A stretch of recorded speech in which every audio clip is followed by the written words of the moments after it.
Hello dear student, welcome to teachers academy. मैं आप सभी का टीचर्स एकेडमी के ऑनलाइन प्लेटफॉर्म में स्वागत करती हूँ। उम्मीद करती हूँ आप सभी अच्छे होंगे। सभी स्टूडेंट्स को गुड आफ्टरनून, राधे राधे। कैसे हैं आप सभी? उम्मीद है अच्छे होंगे। तो क्लास में कुछ स्टूडेंट्स आ गए हैं, जैसे प्रियंका कुमारी जी, गुड मॉर्निंग। आज जो हम स्टार्ट करने जा रहे हैं, नया सेशन है हमारा। आज का हमारा पहला प्रैक्टिस सेट है। यहाँ पे हम एसएसटी यूपी टेट में जो एग्जाम्स हुए हैं अभी तक एसएसटी, तो उसके हम प्रीवियस ईयर क्वेश्चंस को करेंगे, कुछ नए क्वेश्चंस भी करेंगे, लेकिन पहले स्टार्टिंग में हम प्रीवियस ईयर क्वेश्चंस को ध्यान में रख के कर लेते हैं। ठीक है, चलिए तो अब हम स्टार्ट करते हैं। और हमारी क्लास की टाइमिंग, आज थोड़ा सा क्लास लेट हो गया है, आपकी क्लास 11 ही बजे होगी। ठीक, चलिए तो हम स्टार्ट करते हैं। आज का हमारा जो पहला क्वेश्चन रहेगा, स्क्रीन पर देखिएगा आप लोग। तो पहला क्वेश्चन है हमारा, देखेंगे सबसे अधिक मात्रा में केसर मिलता है। कुछ स्टूडेंट्स को लगेगा कि ये क्वेश्चंस इजी हैं, लेकिन क्या है, ये आज अभी हम प्रीवियस ईयर क्वेश्चंस को सिर्फ कर रहे हैं, तो प्रीवियस ईयर क्वेश्चंस ही हमें देखने। तो एक बार क्लास को आप अपने दोस्तों को, फ्रेंड्स को, सभी को शेयर कर दीजिए। सभी स्टूडेंट, जितने भी स्टूडेंट्स अभी हैं क्लास में, वो अपने फ्रेंड्स को, दोस्तों को, क्लास को एक बार शेयर कर दीजिए। देन हम उसके बाद स्टार्ट करते हैं। तो सबसे अधिक मात्रा में जो केसर मिलता है वो उत्तर प्रदेश से मिलता है, जम्मू कश्मीर से मिलता है, केरल से मिलता है, असम से मिलता है। कहाँ से मिलता है आप लोग बताएंगे कमेंट करके इसका आंसर। सभी स्टूडेंट एक बार शेयर भी कर दीजिए क्लास को। मैं भी एक बार, सभी स्टूडेंट क्लास को अपने फ्रेंड्स को, दोस्तों को शेयर कर दीजिए। जितने भी स्टूडेंट क्लास में हैं अभी, एक बार क्लास को शेयर करेंगे, देन हम क्लास को स्टार्ट करते हैं। ठीक, चलिए तो आज का पहले क्वेश्चन का आंसर करेंगे सभी स्टूडेंट। अभी किसी भी स्टूडेंट का आंसर नहीं आया है, हम लोग पूरे आंसर्स को अच्छे से देख के करेंगे। क्या आंसर है, सभी स्टूडेंट आंसर करें एक बार। फर्स्ट क्वेश्चन का आंसर क्या है? हाँ जी, ठीक है, तो आंसर आ रहा है सभी का। ठीक, वेरी गुड। चलिए तो पहले क्वेश्चन का आंसर क्या होगा? जो सबसे अधिक मात्रा में जो केसर मिलता है वो कहाँ पे मिलता है? आपका जम्मू एंड कश्मीर में मिलता है ना। ये चीजें हमें याद करके रखनी है, जैसे उत्तर प्रदेश में क्या मिलता है, केरल में क्या है, असम में क्या है। इस क्वेश्चन से हमें ये पता चल गया कि किस टाइप के, मतलब हमें ये भी पूछा जा सकता है कि कहाँ पे कौन सी चीज बहुत ज्यादा मिलती है। तो सबसे अधिक मात्रा में जो केसर मिलता है आपका, वो कहाँ पे मिलता है? तो सबसे अधिक मात्रा में पूछा है केसर मिलता है, तो वो आपका मिलता है J&K, जम्मू एंड कश्मीर में। तो उम्मीद है कि ये चीज आपको समझ में आ गई होगी। यहाँ पे इस वाले क्वेश्चन में बहुत ज्यादा एक्सप्लेनेशन की भी जरूरत नहीं है। नेक्स्ट क्वेश्चन आता है हमारा, भारत के संविधान द्वारा कितनी भाषाएं स्वीकृत हैं? तो हमें ये पूछा जा रहा है कि हमारे भारतीय संविधान में कितनी भाषाएं स्वीकृत हैं। 15, 20, 22, 28, बहुत बेसिक क्वेश्चन है। और पहले, लेकिन ये तो संशोधन के बाद की गई है। अगर आपसे एक क्वेश्चन पूछ लिया जाए कि मूल संविधान में कितनी भाषाएं थी, क्या क्वेश्चन पूछ लिया जाए कि मूल संविधान में कितनी भाषाएं थी, तो वो कितनी थी, वो आप लोग बताएंगे। मूल संविधान में भाषाएं कितनी थी वो बताएंगे आप लोग, क्योंकि ये तो पूछा जा रहा है कि संविधान में कितनी भाषाएं हैं। तो संविधान में कितनी थी और मूल संविधान में कितनी थी? तो भारतीय संविधान में अभी अगर वर्तमान में देखेंगे तो कितनी भाषाओं का उल्लेख है? 22 भाषाओं का उल्लेख है। कितना? 22, है ना। और मूल संविधान में कितनी? 14 थी। तो कितना बाद में ये सब बाकी ऐड हुई है। ठीक है, चलिए ठीक। अब नेक्स्ट क्वेश्चन समझ में आ रहा है आप लोगों को? 8 नहीं थी। ठीक है, चलिए तो सभी स्टूडेंट्स इसको करेंगे। 8वीं अनुसूची में है, 8वीं अनुसूची में 22 भाषाओं का उल्लेख है। ठीक है, 8वीं अनुसूची में कितनी भाषाओं का उल्लेख है? ये किसमें है सभी भाषा का उल्लेख? भाषा का जो उल्लेख है वो किसमें है? 8वीं अनुसूची में। किसमें? 8वीं अनुसूची में। ठीक है, 8वीं अनुसूची में थी। हाँ, 22 अभी हैं और 14 भाषाओं का उल्लेख था। ठीक, चलिए तो क्लास को एक बार सभी शेयर कर दीजिए।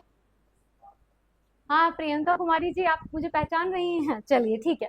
नेक्स्ट है आपका, असम के काजीरंगा नेशनल पार्क का आकर्षण कौन सा प्राणी है? मतलब पूछ रहा है आपसे। देखिए, मैं आज आपको, फर्स्ट क्लास है तो बहुत ज्यादा एक्सप्लेनेशन या कुछ भी मतलब आज की क्लास में सिर्फ हमें ये देखना है कि हमारे क्वेश्चंस का लेवल क्या है, जो प्रीवियस ईयर में क्वेश्चंस हुए हैं वो कैसे हुए हैं।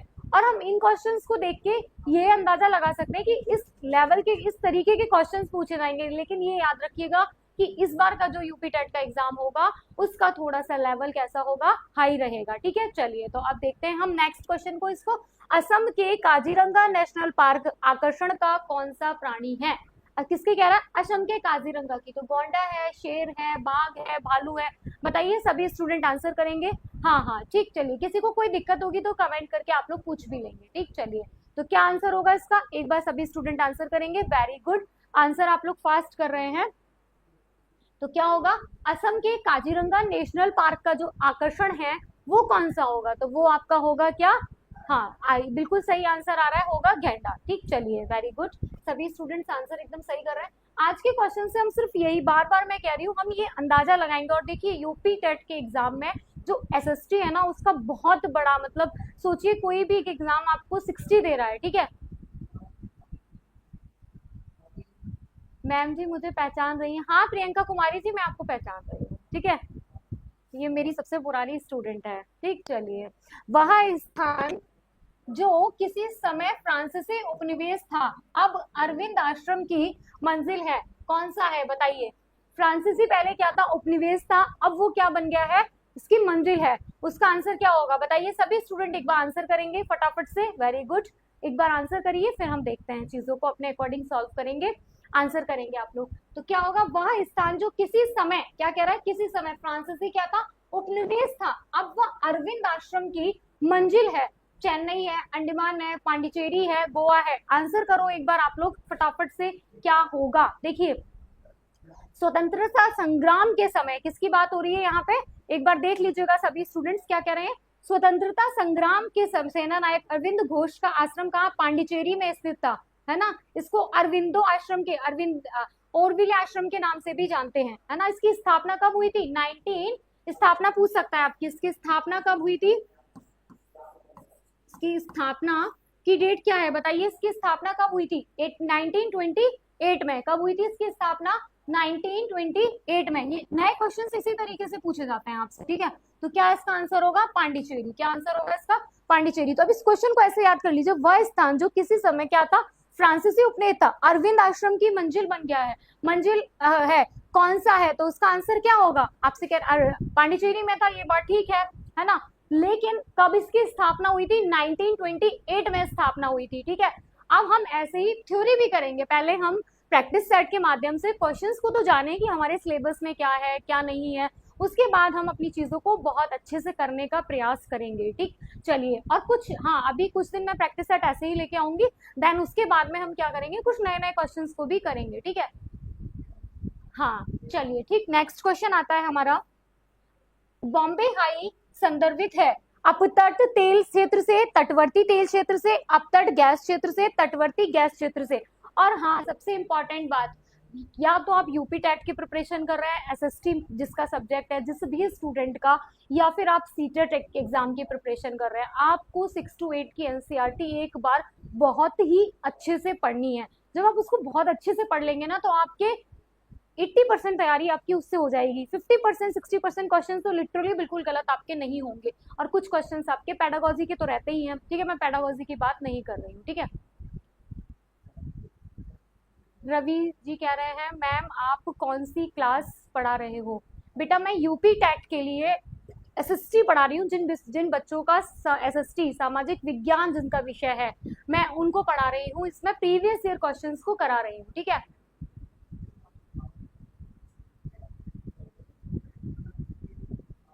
Priyanka Kumari ji thank you so much. वही मैं सोच रही थी कि आपका तो क्वालिफाई है।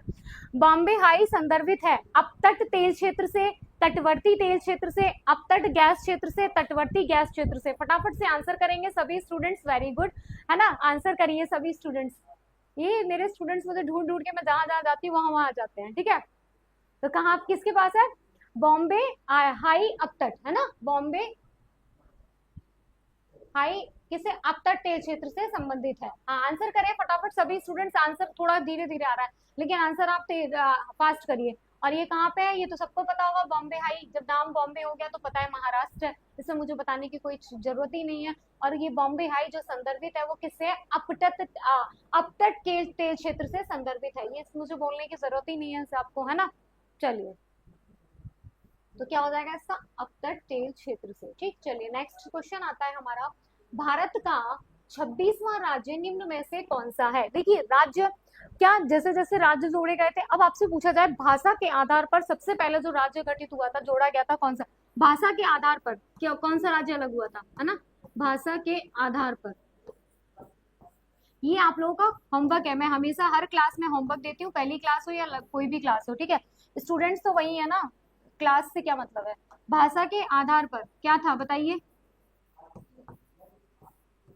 आंध्र प्रदेश था, क्या था बताइए? सभी स्टूडेंट कमेंट करेंगे ऐसी तरीके से, ठीक है?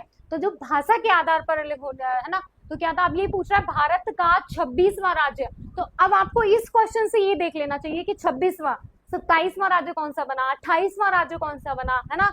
ये सब चीजें आपको एकदम से इस क्वेश्चन से हमें ये आइडिया लग गया कि हमारे एग्जाम में इस टाइप के क्वेश्चंस भी पूछे जा रहे हैं, तो हमें अब सारी चीजों को याद करके रखना पड़ेगा, है ना? और कौन से संशोधन से क्या क्या अमेंडमेंट हुआ, किस प्रोसीजर के साथ कैसे किसको जोड़ा गया, ये सब चीजें हमें पढ़नी है। मैं कराऊंगी आप लोगों को, लेकिन हमें पहले पता होना चाहिए कि हमें किस लेवल की किस तरीके से प्रिपरेशन करनी है। सबसे पहले मैं बार बार हर एग्जाम में जब भी किसी भी क्लास में जाती हूँ सभी स्टूडेंट्स को ये बात बोलती हूँ कि एग्जाम को क्वालिफाई करने के लिए सबसे इंपॉर्टेंट चीज क्या होती है, हमें क्या नहीं पढ़ना है ना? हमें उस विषय का विशेषज्ञ नहीं बनना है, हमें उस विषय का स्पेसिफिक टीचर नहीं बनना है, हमें क्या करना है? टीचर बनना है, लेकिन हमें आप जैसे 6 to 8 के लिए करेंगे, है ना? जैसे आप 6 to 8 वाले यूपी टेट में पढ़ रहे हैं या 5 to, है ना? तो उसमें क्या होगा, आपको उस सब्जेक्ट उसके लिए बहुत ज्यादा वो नहीं करनी है चीजें, ठीक? हमें क्या करना है? अपना एग्जाम क्वालिफाई करना है ना? तो हमें हमारे सिलेबस को हमें एकदम टिप्स पर याद होना चाहिए। किसी भी एग्जाम की आप प्रिपरेशन कर रहे हैं, चाहे वो कोई भी हो, है ना? यूपी हो, ये टैट हो, सीटेट हो, पीसीटी हो, है ना, असिस्टेंट प्रोफेसर हो, कोई भी एग्जाम हो, सिलेबस आपको एकदम टिप्स पर पता होना चाहिए। सबसे मेन बात है सिलेबस की, ठीक? फिर उसके बाद में सिलेबस को टारगेट करके हमें बहुत अच्छे से पढ़ना है। तो भारत का 26वां राज्य कौन सा है? उत्तराखंड है, झारखंड है, गोवा है, छत्तीसगढ़ है, बताइए कौन सा राज्य है ना? फटाफट से आंसर करेंगे जल्दी जल्दी, है ना? 26वां राज्य क्या है और कब हुआ था, है ना? 26वां राज्य क्या है आपका, बता देंगे क्या आप लोग? किसी का भी कमेंट नहीं आ रहा, इतना इजी क्वेश्चन किसी को नहीं पता है? भारत का 26वां राज्य क्या है बताइए? फटाफट आंसर भी नहीं कर पा रहे हैं। छत्तीसगढ़, है ना? भारत का 26वां, छत्तीसगढ़ की जो स्थापना हुई थी वो कब हुई थी, चलिए बताइए? छत्तीसगढ़ की स्थापना कब हुई थी?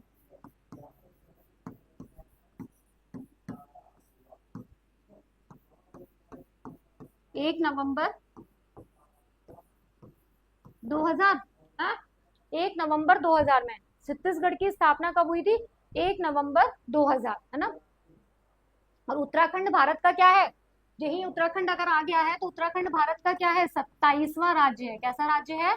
उत्तराखंड भारत का 27वां राज्य है। देख लीजिए, उत्तराखंड भारत का 27वां राज्य। 9 नवंबर 2000 को इसकी स्थापना हुई थी। इसकी स्थापना कब हुई थी? 9 नवंबर 2000, है ना? सॉरी, 8 नहीं 2000, बोल सही रही हूँ, बोलने पे ध्यान देना, ठीक? चलिए, 9 नवंबर 2000 को किसकी, उत्तराखंड की स्थापना हुई थी। क्या कह रहे हैं आप? हाँ, प्रियंका जी ने आंसर किया है इसका, ठीक है? चलिए, और भारत का नवनिर्मित जो 29वां राज्य था वो क्या था? तेलंगाना था। नवनिर्मित 29वां राज्य की अगर बात करेंगे तो वो क्या था आपका? तेलंगाना था, ठीक है? समझ में आ रहा होगा सभी को, वेरी गुड। चलिए, नेक्स्ट है हमारा, नेक्स्ट क्वेश्चन है, निम्न में से कौन सी नदी का उद्गम भारत में नहीं है? कावेरी, नर्मदा, ब्रह्मपुत्रा, गंगा। अब देखिए, दो चीजें हैं इसमें, अगर नर्मदा का नाम आ गया है तो मैं आपको बता देती हूँ कौन सी दो नदियां हैं जो क्या बनाती है हमारा, क्या बनाती हैं, है ना? डेल्टा नहीं बनाती, एस्चुरी बनाती है ना? तो क्या नर्मदा और ताप्ती दो ऐसी नदियां हैं, ठीक है? ये बार बार क्वेश्चन पूछा जाता है, तो इसका आंसर क्या हो, वो जो मैं क्वेश्चन बता रही हूँ वो, ठीक है? अब कह रहा है निम्न में से कौन सी नदी का उद्गम भारत में नहीं है? कावेरी का नहीं है, नर्मदा का नहीं है, या ब्रह्मपुत्रा का नहीं है, कौन सी ऐसी नदी है जिसका उद्गम भारत में नहीं है? एक बार सभी स्टूडेंट कमेंट करके बताएंगे कि जो चीजें आपको बताई जा रही है क्या वो समझ में आ रही हैं प्रॉपर वे में, या आपको दिक्कत हो रही है? इजीली सारी चीजें क्लियर हैं आप लोगों को? किसी को कोई दिक्कत होगी तो कमेंट करके, जैसे पहले से पूछते आ रहे हैं, लगभग कितने, काफी सारे स्टूडेंट्स तो पुराने ही दिख रहे हैं सामने स्क्रीन पे, तो आप लोग कुछ भी पूछ सकते हैं, आप लोगों को पता ही है, कुछ नया नहीं है आप लोगों के लिए, ठीक है? चलिए, तो ब्रह्मपुत्र नदी का उद्गम कहाँ से होता है? तिब्बत में, है ना? तिब्बत में मानसरोवर झील से, है ना? हाँ, वेरी गुड। ब्रह्मपुत्र, ये क्या हो गया? ब्रह्मपुत्र नदी का उद्गम कहाँ से होता है? तिब्बत में मानसरोवर झील से। पूछ लिया। अब ये क्वेश्चन ऐसे नहीं पूछेगा आपसे। चलो सेम क्वेश्चन प्रीवियस ईयर, यही इसी को कहते हैं, तिब्बत में होता है। अब आपका तिब्बत में पूछ लेगा ब्रह्मपुत्र नदी का उद्गम कहाँ से होता है, तो कहाँ से होता है? मानसरोवर झील से। कहाँ से होता है इसका उद्गम? है वो कहाँ से हो रहा है? मानसरोवर झील से, है ना।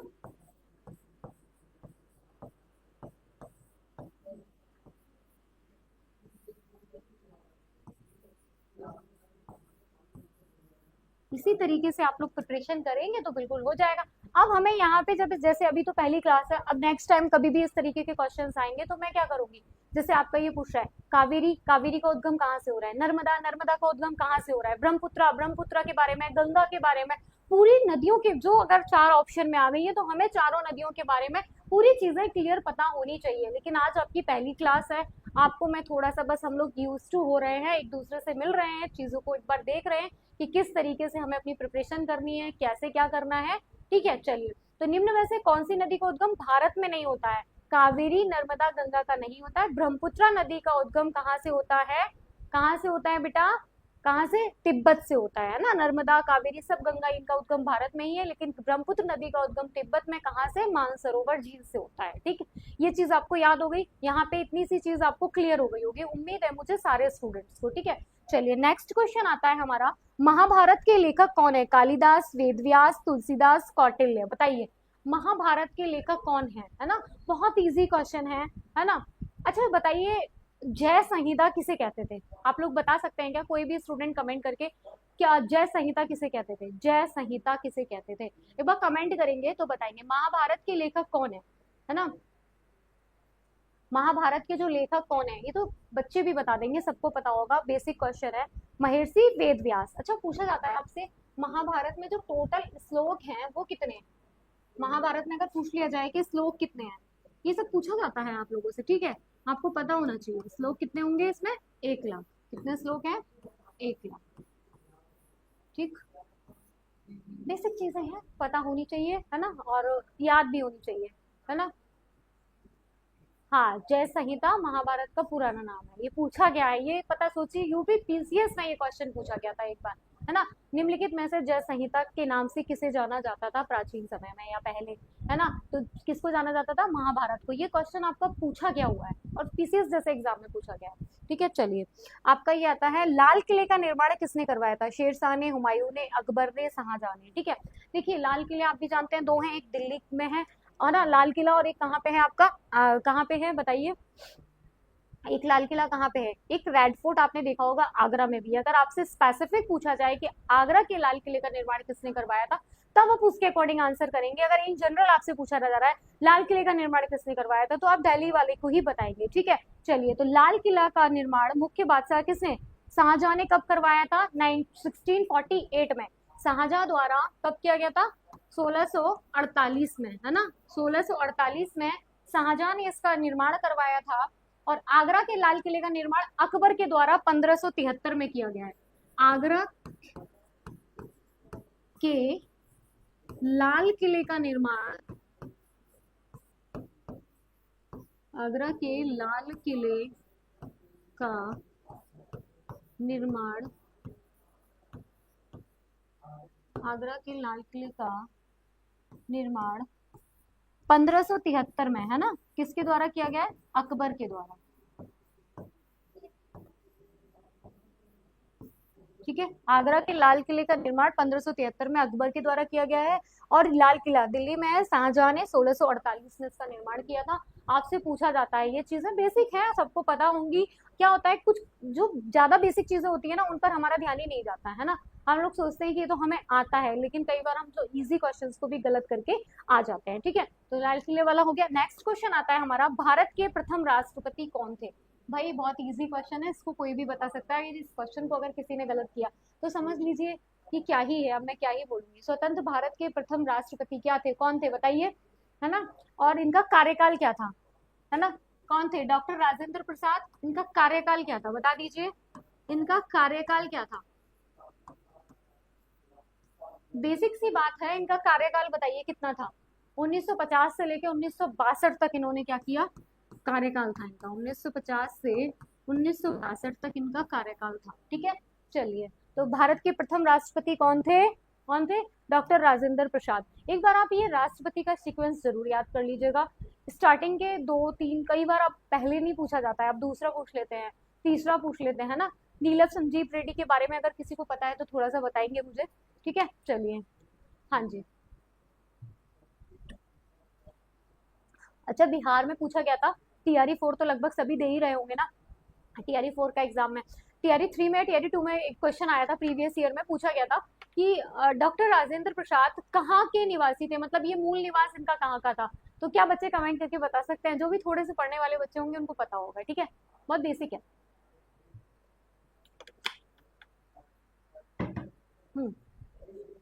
नेक्स्ट आता है, ताजमहल का निर्माण किसकी याद में कराया गया था? भाई देखो, इतने इजी क्वेश्चंस ये तो मैं बता देती हूँ कि जो पहले यूपी टेट हुआ था तब आया था, ठीक है, लेकिन अब इतना इजी लेवल तो यूपी टेट के एग्जाम्स का रहने नहीं वाला है। बस हम प्रीवियस ईयर हमें करना है, लगाना है, तो वो तो हम लगाएंगे, लेकिन लेवल इससे हाई रहेगा, इस बात को आप जान लीजिए। ठीक है, जैसे आप बिहार एस्टेट से अपने आप को इसको जज कर लीजिए कि बिहार एस्टेट में जो पहला एग्जाम हुआ था, एस्टेट का फेज 1 का जो एग्जाम था, वो कितना इजी क्वेश्चन से। अब की बार जो अभी एस्टेट वाला एग्जाम हुआ है, उसमें सोचिए यूजीसी नेट लेवल तक के क्वेश्चंस पूछ लिए गए थे। तो हम हमें ये नहीं सोच सकते कि यूपी टेट में इतने इजी इजी क्वेश्चंस आते हैं तो मेरा तो पास हो ही जाएगा, नहीं, हमें सिलेबस को थोड़ा डीप में पढ़ना ही पड़ेगा। ठीक, चलिए, ताज में और थ्योरी पढ़ाएंगे हम, थ्योरी यूट्यूब पर ही क्लास चलेगी आपकी। अभी हम 4 से 5 दिन थोड़ा सा प्रैक्टिस सेट करते हैं, देन उसके बाद हम फिर करेंगे थ्योरी भी। ठीक, चलिए, ताजमहल का निर्माण किसकी याद में कराया गया था? नूरजहां की, अनारकली की, मुमताज महल की, या फिर शाहजहां की? बताइए, कितना इजी क्वेश्चन है यार। मुमताज के निर्माण में कराया गया था, बहुत बेसिक क्वेश्चन है ना। और किसने करवाया था ये निर्माण? करवाया किसने था? कितना इजी इजी चीजें आप लोग नहीं बता पाएंगे तो कैसे काम चलेगा? है, शाहजहां द्वारा अपनी पत्नी मुमताज की याद में 1653 में किसने करवाया था? शाहजहां ने। डेट याद कर लीजिए, कब करवाया था? 1653 में। ठीक, चलिए, नेक्स्ट है आपका, किस धर्म में तीर्थंकर के नाम से 24वें महान आचार्य हैं? हिंदू धर्म, सिख धर्म, जैन धर्म, बौद्ध धर्म? बताइए। अब आपके सिलेबस में जैन धर्म भी है, बौद्ध धर्म भी है ना, आपको बहुत डीप में अच्छे से पढ़ना है ना, तो हम ये सारे धर्मों को भी पढ़ेंगे एक दिन, प्रॉपर वे में बहुत बढ़िया से पढ़ेंगे। ठीक, चलिए, तो आंसर करेंगे सभी स्टूडेंट्स। या तो मुझे ऐसा लग रहा है कि आंसर्स आप लोग के थोड़े स्लो आ रहे हैं, या आप लोग कर ही नहीं रहे हैं आंसर। किस धर्म में तीर्थंकर के नाम से 24 महान आचार्य थे? क्या नहीं, इसमें तो सारी चीजें क्लियर हैं आपकी, कोई दिक्कत नहीं है। देख लेते हैं एक बार। ठीक ठीक ठीक, फटाफट से 1 मिनट रुक जाइए, अगर ऐसी बात है तो। ठीक ठीक ठीक, चलिए, सही है, किसी स्टूडेंट को कोई दिक्कत तो नहीं हो रही है क्लास में?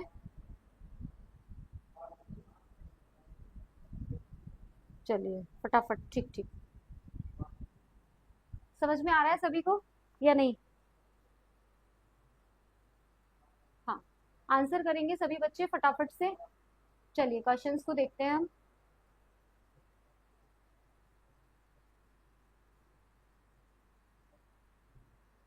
क्वेश्चन नंबर 12 का आंसर करेंगे, किस धर्म में 24? देखिए, जैन धर्म में 24 की बात है, 24 तीर्थंकर हुए थे, किसमें हुए थे?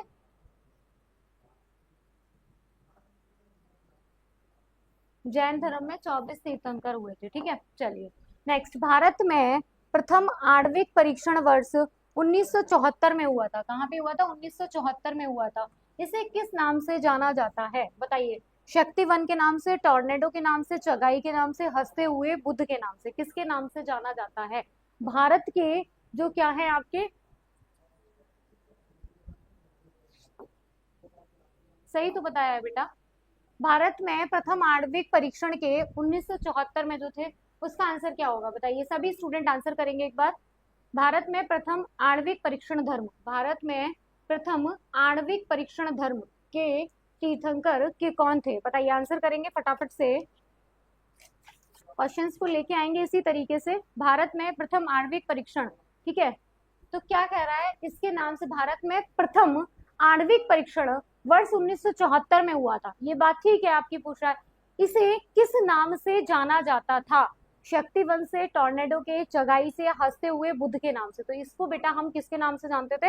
हंसते हुए बुद्ध के नाम से जानते थे। ठीक है, चलिए क्या आंसर होगा? डी। नेक्स्ट है आपका, शांतिकुलम लिखी थी, शकुंतलम सॉरी शकुंतलम किसने लिखी है? कालिदास ने, भास ने, कंबन ने, है ना, अश्वघोष ने? बताइए किसने लिखी है? जो शकुंतलम है वो किसने लिखी है? सभी स्टूडेंट आंसर करेंगे फटाफट से। एक बार क्लास को आप लोग अपने दोस्तों को, फ्रेंड्स को, सभी को शेयर कर दीजिए ना, जितने भी स्टूडेंट्स हैं क्लास में। अभी प्रियंका जी, आप जो पुराने स्टूडेंट्स हैं सभी को शेयर कर दीजिए, संगीता जी को, सभी को शेयर कर दीजिए। हाँ सभी को। अच्छा संगीता जी का तो यूपी टेट नहीं है, सुमन जी वगैरह को सबको शेयर कर दीजिए। प्रियंका जी एक बार क्लास को, है ना। शकुंतलम लिखी थी, किसने लिखी थी शकुंतलम? बताइए। अभिज्ञान शकुंतलम जो लिखी गई है वो किसके द्वारा लिखी गई है?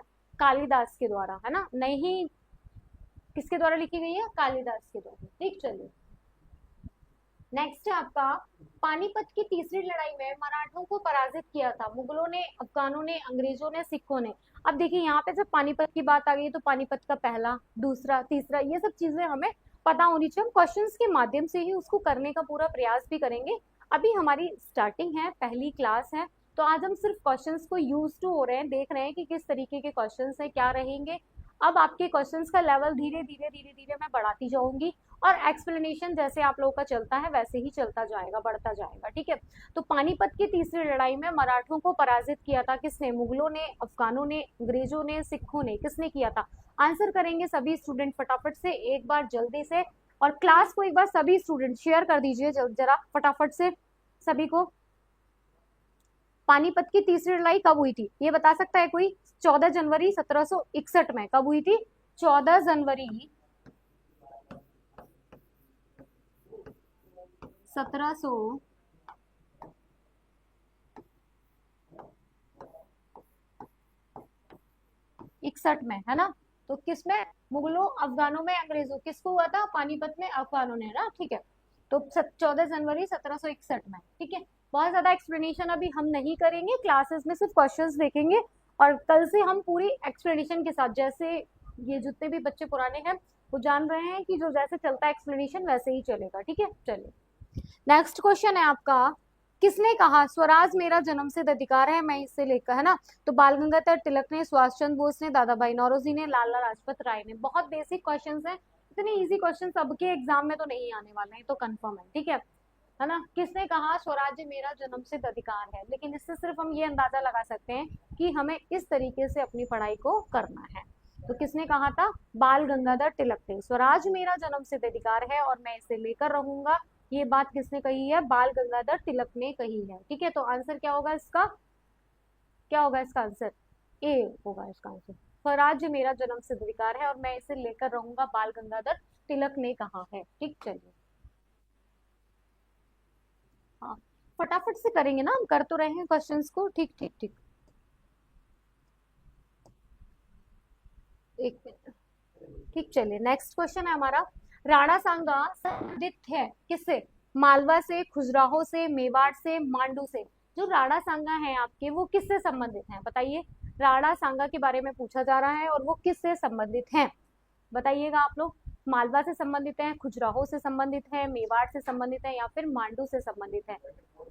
एक बार सभी स्टूडेंट क्लास को कल से अपने, आज भी अभी अपने दोस्तों को, फ्रेंड्स को, सभी को शेयर करेंगे। हाँ, इसकी पीडीएफ आप लोग को टेलीग्राम पे मिल जाया करेगी, जैसे बाकी मैं पता करके आपको बता दूंगी। ठीक है, चलिए तो राणा सांगा जो संबंधित हैं वो किससे संबंधित है, ये पूछा जा रहा है आपसे क्वेश्चन। बहुत ही इजी क्वेश्चन है, इसका आंसर करेंगे आप लोग। तो मेवाड़ साम्राज्य के शिशोदिया राजवंश के प्रसिद्ध शासक थे जो राणा सांगा थे। कहाँ के थे? मेवाड़ के थे, शिशोदिया वंश के सबसे मुख्य राजा थे ये। ठीक है, पूछा जा सकता है आपसे कि राणा सांगा किससे संबंधित थे, तो किस वंश से संबंधित थे? सिसोदिया वंश से संबंधित थे। ये चीजें आपसे पूछी जा सकती हैं।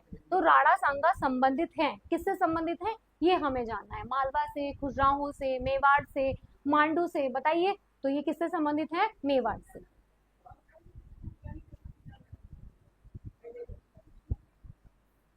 मेवाड़ किससे संबंधित है? मेवाड़ से। नेक्स्ट है आपका, पंचायती राज संस्थाओं का निर्माण सर्वप्रथम किस राज्य ने किया था? पंचायती राज संस्थाओं का जो निर्माण है वो सबसे पहले किसने किया था? राजस्थान ने, महाराष्ट्र ने, बिहार ने, उत्तर प्रदेश ने? बताइए, पंचायती राज संस्थाओं का जो निर्माण था किसने किया था? तो आपने पढ़ा होगा 73वां 74वां संविधान संशोधन, पढ़ा होगा है ना? उसी में आपको है ना पढ़ाया जाता है या नहीं पढ़ाया जाता है, पूछा जाता है आपसे, है ना? तो पूछा गया है पंचायती राज संस्थाओं का निर्माण सर्वप्रथम किस राज्य ने किया था? राजस्थान ने किया था, महाराष्ट्र ने किया था, बिहार ने किया था या फिर उत्तर प्रदेश ने किया था? बताइए, आंसर करेंगे आप लोग सभी स्टूडेंट्स फटाफट से पंचायती राज का। तो पंचायती राज संस्था की स्थापना 2 अक्टूबर किसे 1959 को, है ना? किसमें? 2 अक्टूबर 1959 में किसने, है ना? राजस्थान के नागौर जिले में किया था ना, राजस्थान के किसमें? नागौर जिले में सबसे पहले इसी का पंचायती राज का हुआ था ना। अच्छा, पंचायती जैसे अशोक राय मेहता समिति, है ना, बलवंत राय मेहता समिति, द्विस्तरीय त्रिस्तरीय। अगर आपसे क्वेश्चन पूछा जाए कि कौन सा एक राज्य है जहाँ पे 4 स्तरीय पंचायती राज प्रणाली थी, है ना, 4 स्तरीय, वैसे पूरे 2 स्तरीय 3 स्तरीय, है ना, लेकिन 4 स्तरीय की बात की जाएगी तो कहाँ पे थी? बताएंगे क्या आप लोग? राजस्थान के नागौर बलवंत राय मेहता समिति ने सिफारिश पर त्रिस्तरीय पंचायत, बलवंत, देखिए यहाँ लिख लीजिए, बलवंत राय मेहता, बलवंत राय मेहता पर कि इन्होंने किसकी? त्रिस्तरीय, है ना, त्रिस्तरीय क्या है? बलवंत। जब नाम में इनके कितना आ रहा है ना, 4 आ रहे हैं तो त्रिस्तरीय। अशोक मेहता ने किसकी बात की है? 2 स्तरीय की। अशोक मेहता की बात पूछी जाएगी तो इन्होंने कितने स्तरीय बात की है? 2 स्तरीय, है ना, ठीक है, 2 स्तरीय की बात की है। किसने की है? ये अशोक मेहता ने, और बलवंत राय मेहता ने त्रिस्तरीय की बात कही है, ठीक है। चलिए, समझ में आ रहा है यहाँ तक? किसी भी स्टूडेंट को कोई भी दिक्कत यहाँ तक? क्लियर, ठीक है। तो पंचायती राज संस्थाओं को निर्माण है सबसे पहले किया था वो राजस्थान में, कब किया गया था? 2 अक्टूबर, है ना, 1959, है ना, 2 अक्टूबर 1959 में राजस्थान के नागौर जिले में। बलवंत राय मेहता ने त्रिस्तरीय पंचायती राज व्यवस्था की बात की है, अशोक मेहता ने 2 स्तरीय पंचायती राज व्यवस्था की बात की है। इतनी चीजें हमें यहाँ से इसमें जान लेनी है, ठीक है। चलिए, ठीक, चलिए, संवैधानिक सरकार का अर्थ क्या होता है? यहाँ से पूछ रहा है कि जो संवैधानिक सरकार है उसका अर्थ क्या होता है? संवैधानिक सरकार की बात कर रहा है, उसका अर्थ क्या होता है? संविधान की शर्तों के अनुसार सरकार, कानून के अनुसार सरकार, लोकतांत्रिक सरकार या फिर उपरोक्त सभी? बताइए, संविधान के अनुसार जो सरकार चलती है उसका अर्थ क्या होता है? एक बार क्लास को आप लोग सभी अपने दोस्त फ्रेंड सभी को शेयर कर दीजिए फटाफट से, ठीक है। चलिए, तो क्या कह रहा है आपसे कि पंचायत संवैधानिक सरकार वह सरकार जो संविधान के द्वारा नियंत्रित होगी, भाई ऑब्वियस सी बात है, उसको हम संवैधानिक सरकार कहेंगे, है ना, संविधान के द्वारा संविधान की शर्तों पर चल रही है। लोकतांत्रिक सरकार वह सरकार होती है जिसमें जनता का शासन, सब चीजें जनता सर्वोपरि है ना, उसको क्या कहते हैं? लोकतांत्रिक सरकार कहते हैं, ठीक है। तो संवैधानिक सरकार का अर्थ क्या होगा? कानून की शर्तों के अनुसार जो चीजें चल रही हैं उसको हम क्या कह रहे हैं? संविधान की शर्तों के अनुसार। हमारे यहाँ लोकतंत्र है लेकिन संविधान के अनुसार चलते हैं ना, लेकिन फिर भी संविधान में भी यह लोकतंत्र है, कई बार अमेंडमेंट होता है, संविधान संशोधन होते हैं। तो संवैधानिक सरकार का अर्थ क्या है? संविधान की शर्तों के अनुसार सरकार जो कार्य कर रही है उसको हम क्या कह रहे हैं? संवैधानिक सरकार, ठीक है। चलिए, तो उम्मीद है मुझे ये चीजें आपको प्रॉपर वे में समझ में आ रही होंगी। किसी भी स्टूडेंट को कोई दिक्कत है, कुछ भी है, अगर कोई भी स्टूडेंट बाद में रिकॉर्डेड क्लास देखते हैं, कोई प्रॉब्लम आती है किसी क्वेश्चन में, तो कमेंट बॉक्स में कमेंट करिएगा, नेक्स्ट क्लास में उस चीज को हम श्योर डिस्कस करेंगे, ठीक है। चलिए, नेक्स्ट है हमारा पंचशील पर हस्ताक्षर हुई है। पंचशील बहुत इंपॉर्टेंट है, ठीक है। नेहरू और झो एन लाई के बीच, नेहरू और मंडेला के बीच, गांधी और जो एन लाई के बीच, गांधी और नेल्सन मंडेला, है ना, मंडेला के बीच में। तो सभी स्टूडेंट एक बार आंसर करेंगे, फटाफट से बताएंगे। तो भारत चीन के मध्य 29 अप्रैल कब हुआ था? 29 अप्रैल 1954 को ये पंचशील समझौता हुआ था ना, 29 अप्रैल, इसकी डेट याद रखना, ठीक है। अप्रैल 19, बताइए क्या है? 29 अप्रैल 1954, है ना, भारत व चीन के बीच का जो समझौता है 1954, है ना। किसके बीच में हुआ था? ये पूछा जाता है पंचशील समझौता किस किस देश के बीच संबंधित है? भारत व चीन, है ना, के बीच। और कब हुआ था ये पंचशील सिद्धांत? 29 अप्रैल 1954 में, है ना। समझ में आ रहा है? यहाँ तक किसी को कोई दिक्कत हो रही है तो कमेंट करेंगे, एक बार सभी स्टूडेंट कमेंट करेंगे आंसर, किसी को भी कोई भी दिक्कत होगी तो जाना। इस समझौते में भारत का तत्काल प्रधानमंत्री जवाहरलाल नेहरू और चीनी के प्रधानमंत्री कौन थे? चाउ एन लाई ने हस्ताक्षर किया था, है ना। जवाहरलाल नेहरू और चाउ एन लाई। तो जवाहरलाल नेहरू उस टाइम कहाँ के प्रधानमंत्री थे? भारत के, और ये चीन के थे, इन्होंने हस्ताक्षर किए थे। तो पूछा जाता है कि पंचशील समझौता किन दो देशों के बीच से संबंधित है? तो भारत व चीन के बीच संबंधित है। उस टाइम जब पंचशील समझौता हुआ था तो भारत के प्रधानमंत्री कौन थे? जवाहरलाल नेहरू। फिर पूछा जाएगा पंचशील समझौते के समय चीन के प्रधानमंत्री, चीन में मतलब कौन थे? तो कौन थे? जो एन लाई के बीच हुआ था। तो कब हुआ था? 29 अप्रैल 1954, 29 ऑफ अप्रैल, फिर 1954 में, 1954, 29 अप्रैल 1954 में भारत व चीन के बीच में हुआ था। इस क्वेश्चन से 4 से 5 क्वेश्चन हमारे बन सकते हैं, वो हमने प्रिपेयर कर लिए। इस तरीके से हमें अपने एग्जाम को तैयार करना है, ठीक है। चलिए नेक्स्ट क्वेश्चन आता है स्क्रीन पर, या फिर आज हम 20 ही क्वेश्चन करें, बताइए। नहीं, कुछ क्वेश्चंस कर लेते हैं, 20 क्वेश्चंस को करते हैं थोड़ा सा, और इसी तरीके से हम चीजों को कवर करते जाएंगे, आगे पढ़ते जाएंगे, है ना। चलिए नेक्स्ट क्वेश्चन करते हैं। संविधान सभा के सदस्य द्वारा भारत के संविधान पर अंत में कब हस्ताक्षर हुए थे? थोड़ा सा वो टाइपिंग में हो गया है, कोई दिक्कत नहीं है। तो 26 नवंबर 1949 को, 24 जनवरी 1950 को, 26 जनवरी 1950 को, 28 फरवरी 1950 को। एक बार सभी स्टूडेंट कमेंट करेंगे और बताएंगे इसका आंसर, फिर हम इसको करेंगे कवर बहुत ही बढ़िया तरीके से, बेहतरीन तरीके से सॉल्व करेंगे। तो संविधान सभा का जो है बेटा, इसको करेंगे कब किया गया था? एक बार क्लास को एक बार आप लोग शेयर कर दीजिए, भाई क्लास में बच्चे कहाँ चले गए, ठीक है, तो शेयर करिए। क्या आंसर होगा इसका? 24 जनवरी 1950। क्या होगा? 24 जनवरी 1950। क्या होगा? संविधान सभा के सदस्यों द्वारा भारत के संविधान पर अंत में हस्ताक्षर जो हुए थे वो 24 जनवरी 1950 को हुए थे, है ना। 26 नवंबर 1949 किस लिए इंपॉर्टेंट है? क्या कोई बच्चा बता सकता है? बताइए। नहीं तो कमेंट करके बताइएगा। धीरे धीरे चीजों को हम कवर करेंगे, ऐसे ही पूरी चीजों को टिप्स पे याद करेंगे, लेकिन अभी हम एक बार यूज टू तो हो जाएं, देख तो लें कि किस तरीके के क्वेश्चंस आ रहे हैं, क्या हमारे एग्जाम्स का लेवल है, क्या चीजें हमारे एग्जाम में चल रही हैं, ये सब चीजों को हमें थोड़ा सा ध्यान देना है। नेक्स्ट क्वेश्चन आता है हमारा, संविधान सभा के प्रधान कौन थे? B R Ambedkar, B N Rao, Jawaharlal Nehru, B Patel. क्या कह रहा है? प्रधान कौन थे? संविधान सभा के संवैधानिक सलाहकार कौन थे? बी एन राव क्या थे? संवैधानिक सलाहकार थे, है ना।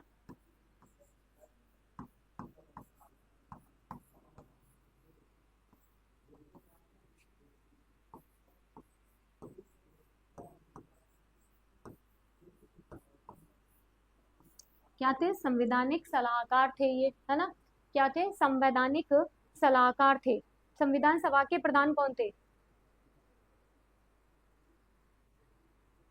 देखिए, संविधान सभा में इसमें तो कोई ऑप्शन नहीं है। अगर संविधान सभा के स्थायी अध्यक्ष के बारे में पूछे, क्वेश्चंस में ही गड़बड़ है ना। अगर इसमें पूछे आपसे स्थायी अध्यक्ष कौन थे, है ना, संविधान सभा के स्थायी अध्यक्ष, तो कौन थे स्थायी अध्यक्ष? डॉक्टर राजेंद्र प्रसाद।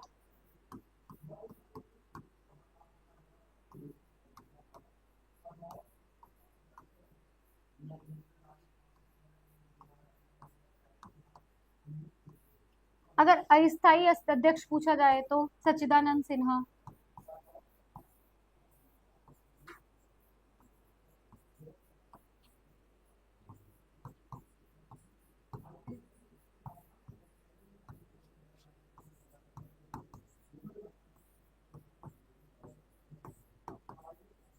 ठीक, ये था ठीक। तो ये क्वेश्चंस में ही गड़बड़ है, क्वेश्चंस में ऑप्शन ही न्यूज के अकॉर्डिंग दिए, ठीक है। संविधान सभा की प्रारूप समिति के अध्यक्ष बी आर अम्बेडकर, जबकि बी एन राव संवैधानिक सलाहकार थे। और प्रारूप समिति के अध्यक्ष से कौन? B R Ambedkar. Drafting committee जिसको इंग्लिश में बोलते हैं।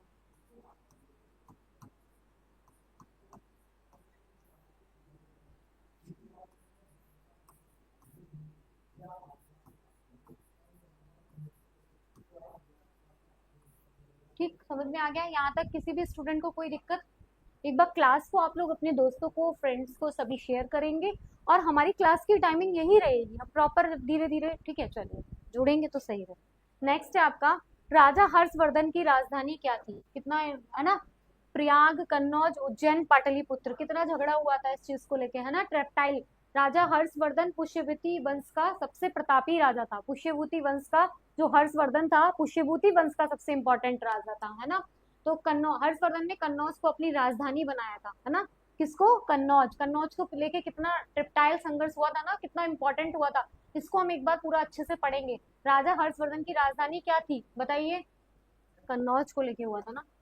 ठीक, चलिए नेक्स्ट है आपका, एलोरा के कैलाश मंदिर का निर्माण कराया गया था, चालुक्य द्वारा, चोलों द्वारा, पल्लवों द्वारा, राष्ट्रकूटों द्वारा। जो एलोरा के चालुक्य थे उनका निर्माण कराया गया था किसके द्वारा, एलोरा के चालुक्य सबसे है ना, किसके द्वारा कराया गया था, राष्ट्रकूटों के द्वारा। तो अब हमें हिस्ट्री में ये सब चीजें बहुत बेसिक से पढ़नी है। मैं कुछ आप लोगों को, जो बच्चे जुड़े रहेंगे जैसे क्लास में, कुछ फैक्ट भी करेंगे हम, कुछ नए क्वेश्चंस भी करेंगे, क्योंकि हमें अपनी चीजों को कवर करना है बहुत अच्छे से, और अब हमारे पास बहुत ज्यादा समय नहीं बचा है, ठीक है। तो हमें अपनी चीजों को इजीली बहुत बढ़िया से कवर करके चलना है। तो क्या होगा इसका आंसर, एलोरा के राष्ट्रकूटों के द्वारा। ठीक, नेक्स्ट क्वेश्चन आता है स्क्रीन पर हमारा, देखिएगा, ग्राम पंचायत के कितने पक्ष हैं, 1 2 3 4, बताइए। ग्राम पंचायत है उसके पक्ष कितने हैं, है ना, बहुत इंपॉर्टेंट क्वेश्चन है और बहुत बढ़िया क्वेश्चन है। ग्राम पंचायत की बात कर रहा है, तो भारत में पंचायती राज कितनी है, अभी बताया था ना 3 स्तरीय, अभी हमारे वर्तमान में कितनी स्तरीय ग्राम पंचायत है, 3। कौन कौन से 3 स्तर है बताएंगे क्या आप लोग, मैं लिख दे रही हूँ, ठीक है। चलिए लिख लीजिए कौन कौन से 3 स्तर है, जिला पंचायत, खंड पंचायत और ग्राम पंचायत। जिला पंचायत,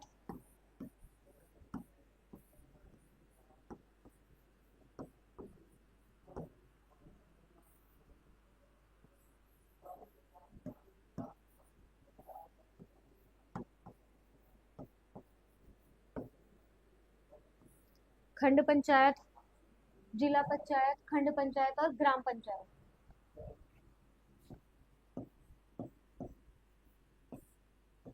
तो भारतीय संविधान के अनुच्छेद 40 में पंचायती राज व्यवस्था का क्या किया गया है, वर्णन किया गया है। अगर भारतीय संविधान में हम पंचायती राज व्यवस्था को देखेंगे तो किसका किया गया है वर्णन,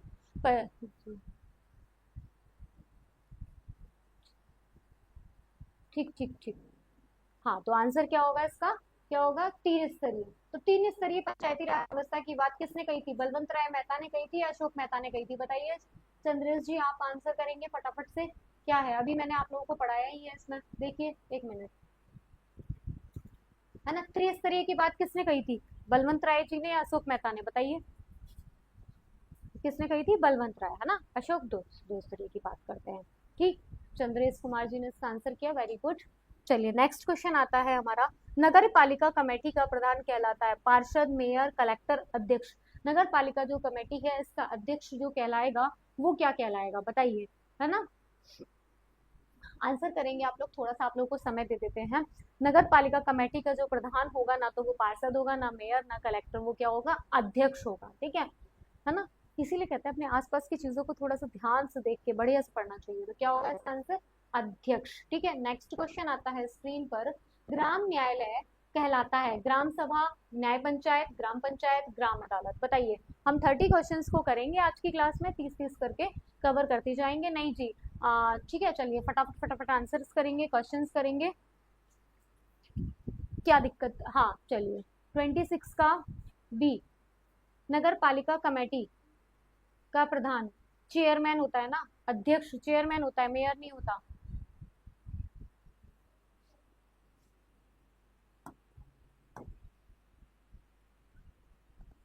नगर पालिका कमेटी का प्रधान चेयरमैन को कहते हैं ना, एक बार देख लेंगे फिर अगर आप कह रहे हैं तो। चेयरमैन इंग्लिश में जिसको बोलते हैं, चंद्रेश जी, ठीक है, तो इंग्लिश में क्या बोलते हैं, चेयरमैन।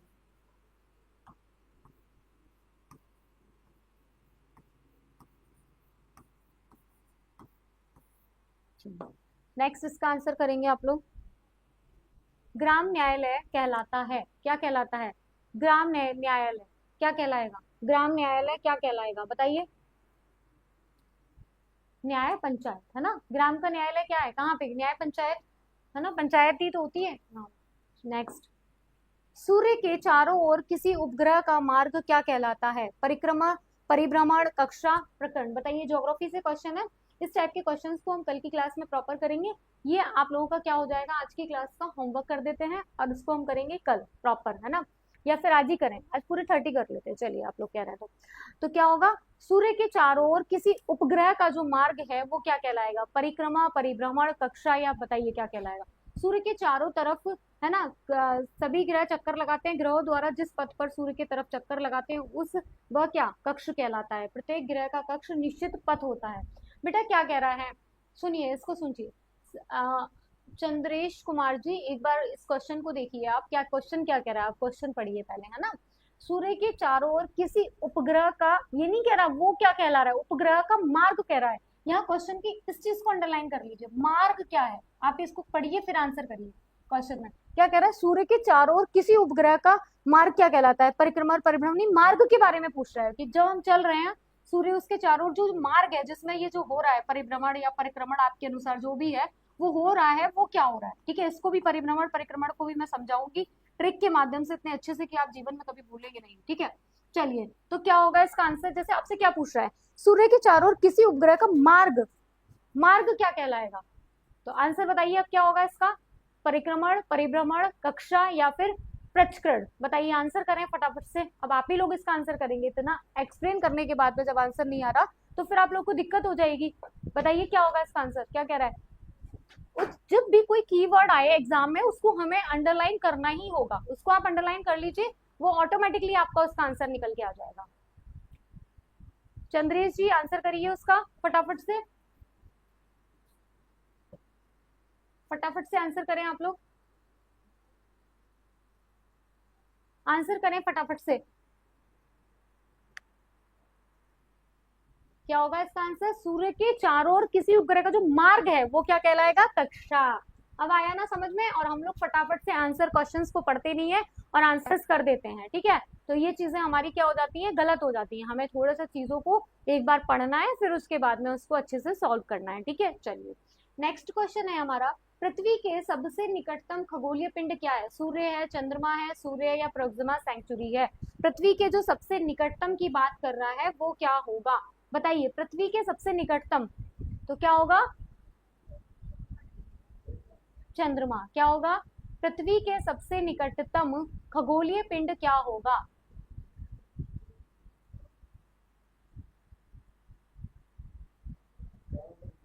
पृथ्वी के सबसे निकटतम खगोलीय पिंड,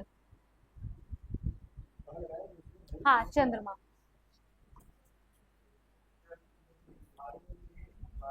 भूमध्य रेखा नहीं गुजरती है, उत्तरी अमेरिका से होकर, दक्षिणी अमेरिका से होकर, अफ्रीका से होकर, उपरोक्त में से कोई नहीं। भूमध्य रेखा किससे नहीं गुजरती है, बताइए, भूमध्य रेखा नहीं गुजरती है, उत्तरी अमेरिका से होकर, किससे नहीं गुजरती है, उत्तरी अमेरिका से होकर नहीं गुजरती है। ठीक है, चलिए, 30 क्वेश्चंस को हमने आज की क्लास में करने का प्रयास किया है। क्लास कैसी लगी सभी स्टूडेंट क्लास के एंड में कमेंट करके बताएंगे। किसी भी क्वेश्चन में किसी भी स्टूडेंट को दिक्कत होगी तो हम क्या करेंगे, उसको कल की क्लास में डिस्कस कर लेंगे।